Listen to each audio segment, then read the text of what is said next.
ফিলিস্তিনের জন্য আজকে পুরো বিশ্বে ওয়ার্কশপের ঘোষণা করা হয়েছে। মুসলিম সহ অন্য ধর্মের মানুষেরাও এটার সমর্থন করতেছে। আমরা একটা মুসলিম কান্ট্রি হিসেবে আমরা মিছিল বাই করছি। আমরাও পুরো বিশ্বের দেখাই দিছি যে পুরো বিশ্বের মুসলিমের সাথে আমরা বাংলাদেশি মুসলিমরাও এক।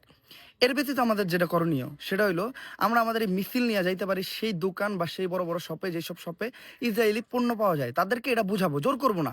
তাদেরকে বুঝাবো যে ইসরায়েলি পণ্য তারা যাতে বয়কট করে। আমরা তো অলরেডি বয়কট করছি। তারাও যদি এই পণ্যগুলো বয়কট করতে পারে, তাহলে আমার মনে হয় অনেক ভালো কিছু একটা অ্যাচিভ হবে। বয়কট শুধুমাত্র একটা শব্দ না, বয়কট হইলো একটা প্রতিবাদের ভাষা। এই বয়কটের মাধ্যমে অনেক বড় বড় জিনিস হাসিল করা যায়। আমার মনে হয় এই জিনিসটা আমাদের করা অনেক আগেই উচিত ছিল। বাট যেহেতু এখনো সময় যায়নি, তো এখন আমাদের করা উচিত।